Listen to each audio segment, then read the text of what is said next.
Sometimes even giants fall, and in the consumer packaged goods space, Coca-Cola is one of the biggest giants of them all. On this episode of Innovation Graveyard, we'll be looking at Coca-Cola Life, a product that was dead in less than 6 years.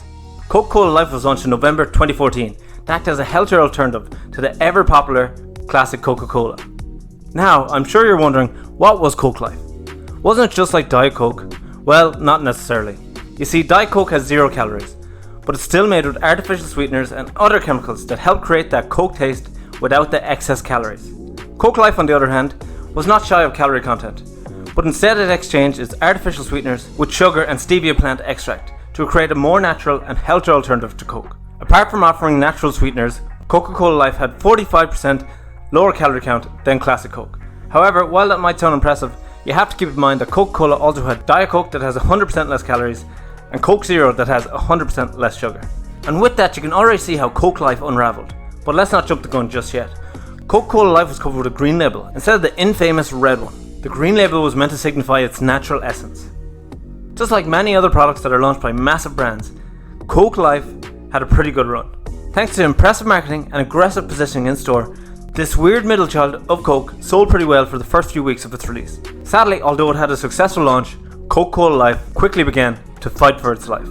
In less than a year, its sales dropped by 57%, and at the end of 2015, just 1 year after its launch, Life had sold only 21.5 million litres in the UK. Sure, that sounds like a hell of a lot, until you realise that it's only 1.2% of total sales of Coke sold that year. Considering the fact that there are only 4 different types of Coke on the market at the time, that number is beyond poor. It was abysmal. When asked about the poor sales, Coca-Cola said that Life had built up a small but loyal following. But what they didn't know at the time was that that small following was only going to get smaller. By March 2016, sales had dropped a further 73.1%. In the same period, a new rebranded Coke Zero saw sales shoot through the roof by 81.2%. Looking at these shockingly poor numbers, it was no surprise that in just 6 years, Life was gone from the shelves.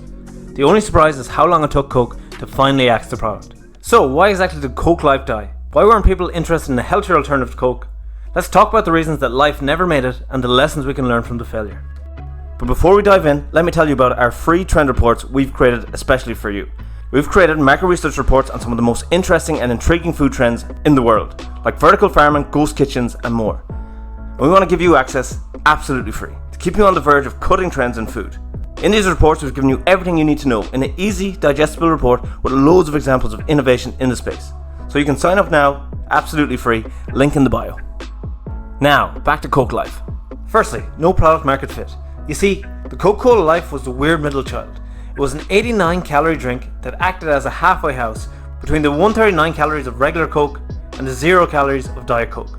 And that was one of its biggest failures. The drink was simply not healthy enough for people who were concerned about their calorie intake, and it wasn't Coke enough for people who preferred the classic taste of original Coke. For something whose value proposition was that it was a healthy alternative, Coca-Cola Life just wasn't that healthy.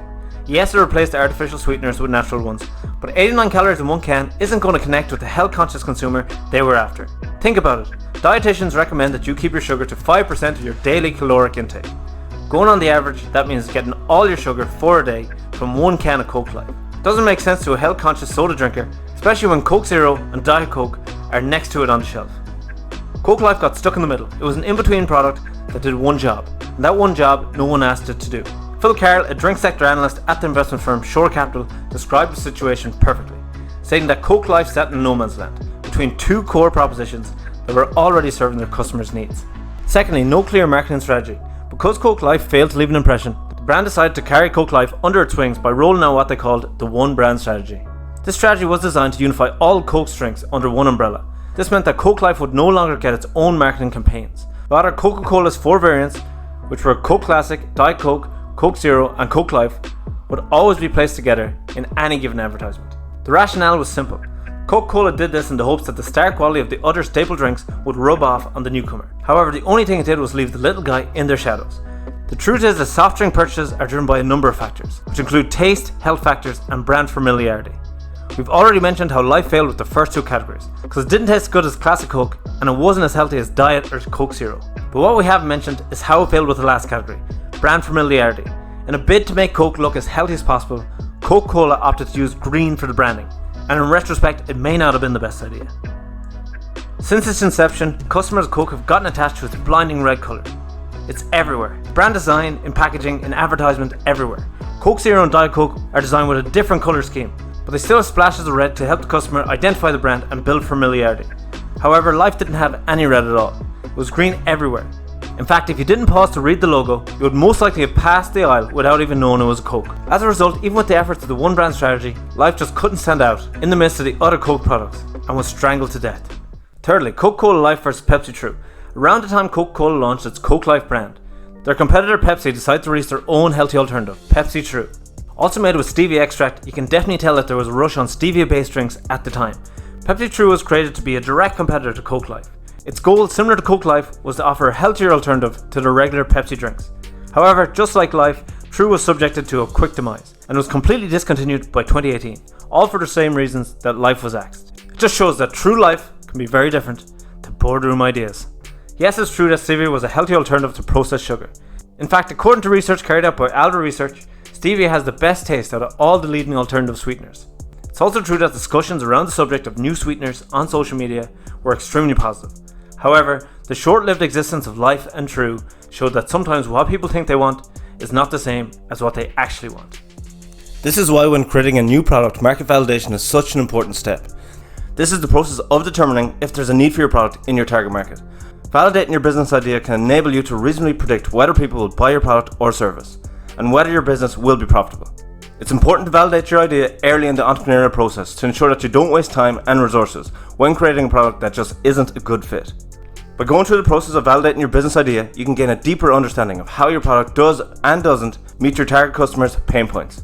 The insight you gain can help you create an offering that not only addresses your market segment needs, but earns you your first paying customers. If you want me to create a video on 5 ways you can validate your idea, just let me know.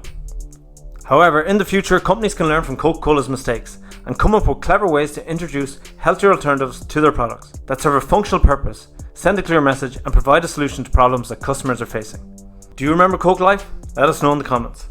If you enjoyed this episode of Innovation Graveyard, please subscribe. We have a new episode coming every Thursday at 7:30 GMT. And if you can't wait till then, check out this video on Juicero, how a company burned through $120 million and created a product that nobody wanted. Thank you very much for watching. Catch you in the next video. Leave us a comment and let us know what food trend you'd like us to cover next. If you enjoyed this video, then give this video a like. We'll have new videos coming every week in 2022. And if you'd like to learn more about some of the hottest food trends, sign up to our free trend reports on ghost kitchens, vertical farming and more. You can check out the link in our description. Absolutely free.